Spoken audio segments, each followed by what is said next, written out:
hulu tu. Ni tak masuk hulu lagi ni. Baru mukadimah dia. Pasal benda ni nak kena faham. Benda ni tak banyak dibincangkan di peta-peta awam. Pasal bab dia pun bab jihad dalam fiqh. Jadi dia jaranglah orang kongsikan. Sementara dia melibatkan peperangan. Ya. Jauh sekali hari ni tak ada rampasan perang.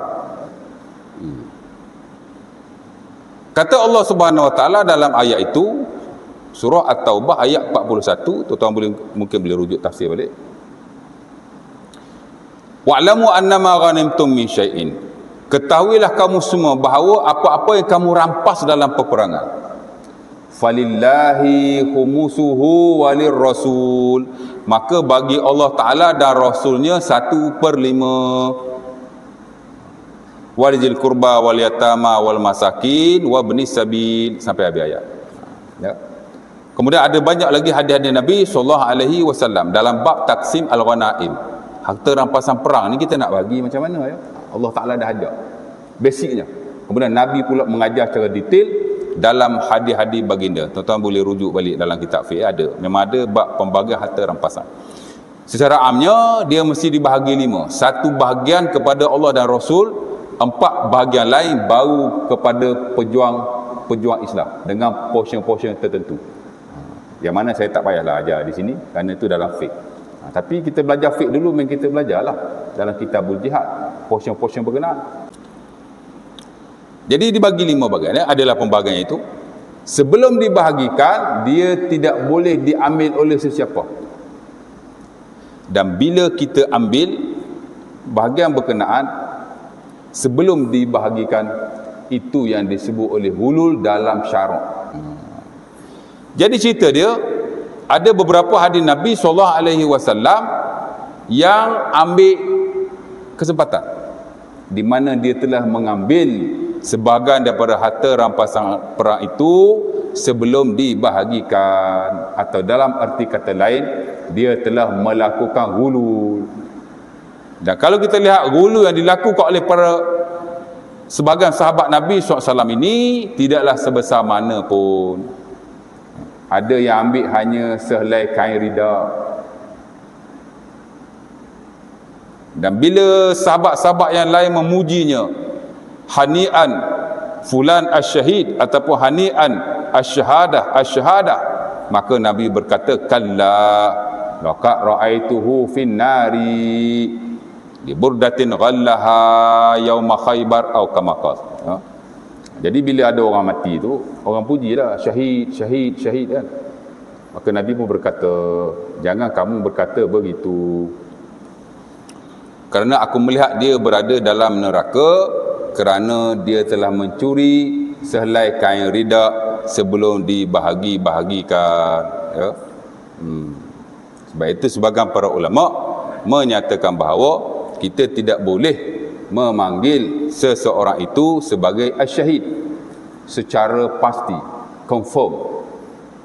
Jauh sekali kita tidak boleh menamakan seseorang sebagai asyahid. Tapi boleh kita kata dia syahid insya-Allah.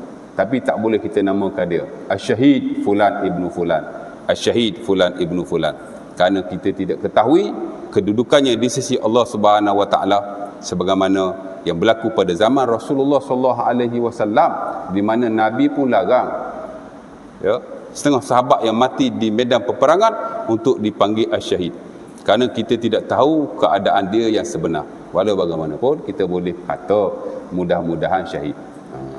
Hari ini pun banyak orang letak nama kan, asyahid fulan ibnu fulan, asyahid fulan ibnu fulan, sebenarnya tidak berapa menepati syarat ya. Jadi asal cerita dia begitu. Pokok makanya ialah kita tidak boleh hulul ke atas harta orang-orang Islam. Sama ada yang melibatkan harta rampasan perang yang pernah berlaku pada zaman Rasulullah SAW dan mungkin tak berlaku sekarang. Kita kata mungkin kita tak terlibat pun. Tapi mungkin juga hulul boleh berlaku pada harta-harta yang lain yang masih ada pada hari ini, seperti Baitul Mal saya sebut tadi kan. Dan juga zakat. Dan boleh juga berlaku khianat pada harta pada peruntukan-peruntukan yang lain yang mungkin tidak ada secara formal dalam syarak, tapi ia juga melibatkan harta dan masalah awam yang lain, peruntukan-peruntukan kerajaan yang turun untuk orang miskin, untuk masjid, untuk surau, untuk kampung, untuk bandar, untuk golongan-golongan tertentu. Jika dia diselewengkan, dia juga boleh termasuk dalam gulul dan dia akan menghadapi azab yang pedih oleh Allah Subhanahu Wa Taala pada hari kiamat nanti. Cuba tuan-tuan imagine, orang yang hanya ambil sehelai kain rida, mati di medan peperangan melawan kufar, akhirnya dimasukkan oleh Allah Subhanahu Wa Taala dalam neraka. Jadi dalam hal khianat harta orang Islam ni amat-amat dimurkai oleh Allah Subhanahu Wa Taala. Jihad dia tu tak boleh nak lawan. Kita kata jihad ni bersadah, tapi tak boleh nak lawan dengan kain yang dicuri. Betapa Islam amat menjaga harta orang-orang Islam kerana ia melibatkan kemaslahatan am.